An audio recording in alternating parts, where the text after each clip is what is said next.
what's going down, guys? So, I'm using this awesome tripod from one of my subscribers that they sent me. They sent me a couple of few different adapters. It's totally awesome. I mean, look at the lighting. You can't get any better than that.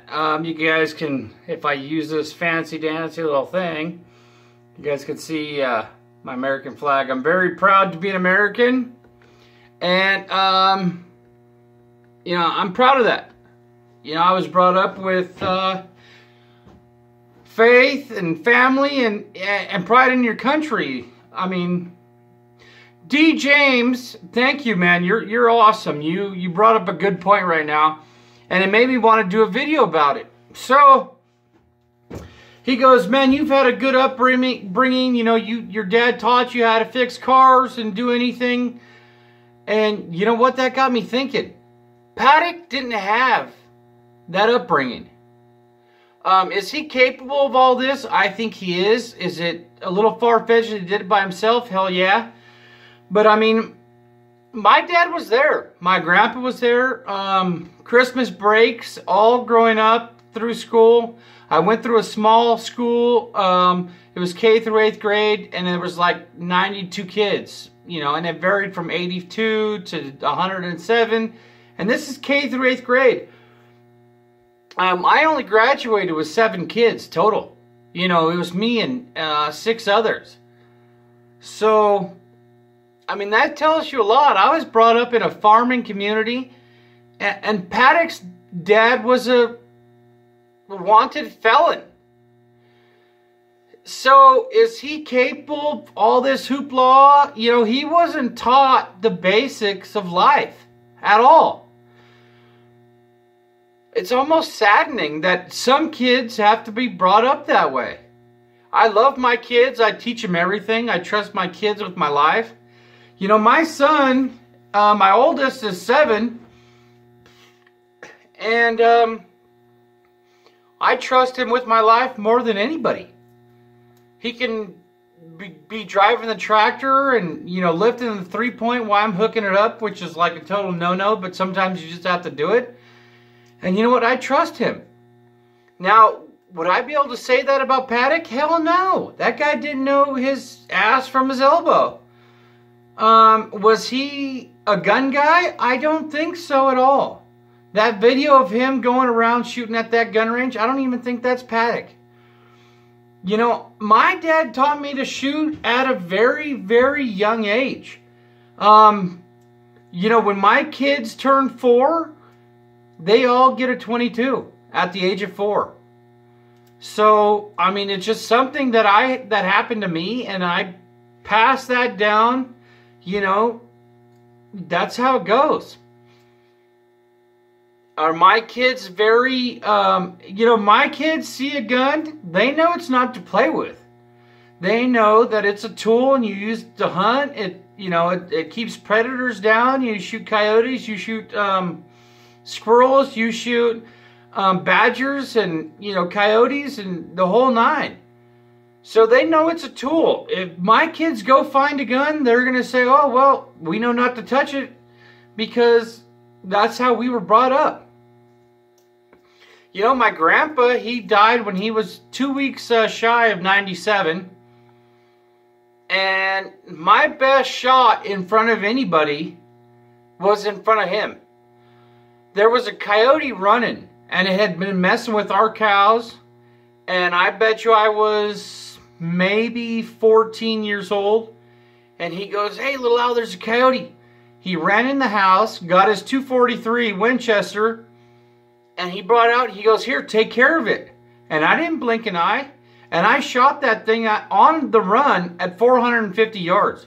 And I dropped it. And still to this, you know, my grandpa didn't pass away that long ago, but my grandma's still alive. And we still joke about it. That thing, when I hit it on the run, it went, reek! And that's the noise it made. And I can call up my grandma right now and make that noise, and she'll start laughing. And that was a freehand on the run. I'm not trying to toot my own horn or anything, but I'm a good shot because I was taught at a young age. Did Paddock have that? No, he didn't. His dad was a bank robber and all this crazy shit. If you listen to Eric Paddock, he'll tell you, you know, they didn't have the greatest childhood. So that goes a long ways. Is he crazy enough to pull this thing out? Yeah. Is he smart enough to do it? I don't think so.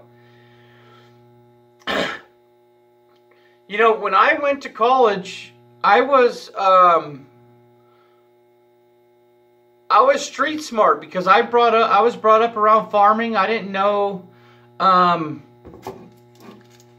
mean, I knew a lot of the technical stuff and hands-on stuff because I'd done it. I never went to school a full day in high school. I had work experience, and I went to work as a mechanic and a welder and everything. And then it's just how I was brought up. I'm a tradesman. I'm a farmer. When you're a farmer, you have to be on top of your game on a lot of things. You have to be a plumber, you have to be a carpenter, you have to be a welder, you have to be a mechanic, you have to be a weather forecaster, you have to be an optimist, you have to be everything. And I don't see Paddock was any of that. Was he a smart guy? Maybe with books, but not everyday common sense stuff. You know, they said he had all this fancy shit, but you can't even buy earplugs. You're gonna take your checkbook if you're gonna die. I mean, there's definitely more to this situation than meets the eye. On some of this stuff, I don't even know what to believe anymore. Because it's so out of touch with reality. You know, this G4S security, I mean, that kind of makes a lot of sense. Do I believe it 100%? No. But do I rule it out 100%? No.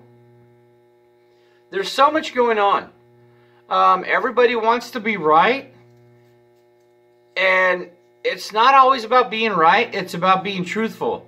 So I'm not worried about being right 100% of the time. I'm worried about trying to find the truth of what happened to these victims and what caused it. Some people are just getting caught up in wanting to get views and all this. And you know what? That's all good and everything, you know, because I want my channel to grow and everything. But that's not what it's all about. It's trying to get the truth out there and doing as much research as you can to find it. So are we missing a few things? Hell yeah, we are. Do we have a few things known? Yes, we do. Do I know more than what I've said? Yes, I do. But I mean, I can't put it out there yet until I know that nobody's going to get hurt. I'm not trying to hide it from you guys. It just has to be legit, and I'm not here to hurt anybody. It's not about creating more victims. It's becoming victimless. So I'm trying to get all my ducks in a row to get you guys the correct information. You know, there's a lot of channels out there putting a video out every 5 minutes. And I try to do that when it's important. But being a farmer and a family man, I just can't do that all the time. And that doesn't mean I don't want to put a video out. But, you know, D. James brought up that good point right now. Hey, you've had a pretty good upbringing. You know what? I have. Do I have more than the average person? Probably so. I don't know too many people that are 36 years old and own their own ranch and equipment to be able to do the farming that I do. It wasn't easy. I worked my ass off. You know, my old job, I was a carrot farmer, and I worked sometimes 7 days a week. A lot of hours. I didn't get to see my kids a lot. And you know what? I made that thing to myself after I almost lost my leg. I wanted to see my kids more. Life's too short. I wanted to be able to pass something down to my kids, not just money. Something that they can work on and make a life for themselves. Can Paddock say that? No, he can't. I guess his mom tried to do the best job that she can do, and I guess that she did. Was it perfect? Absolutely not. But I think she tried. Another quick thing. That box with the 29 on it in Paddock's room is a sterno heating box. It's not a safe. That was supposed to go to the 29th floor. That's how it works. It's marked. That's just the way I heard it, and that's the way I can say it, if that makes any sense. But I've gotten a few different parking receipts now from valet, and some of them are sketch. The one from Laura Loomer is not correct, in my opinion, from the ones that I've seen. It's missing info. It has info that's not on there, and it costs more than what MGM Resorts charges. So I don't know what to say about that, except for I believe it's not legit. But there's still some things getting me on that report. You know, the suction cups. D. James brought that up. I've used suction cups like that to set large tile, and it holds really good. You pump them up, well, actually you evacuate the air and it creates suction, and that's what holds it. And then you can push the other side and it releases it and it sets. That is specifically for probably holding the glass. I don't know why else he would have those in there. He wasn't setting tile. Was he fucking with, excuse me, was he messing with glass? Yes. I'm getting a little irritated sometimes, but sorry for that. But he was messing with glass. He had a glass cutter. I don't think it worked out the way he planned, or whoever planned it. But you know, there's some weird. Why 54 towels?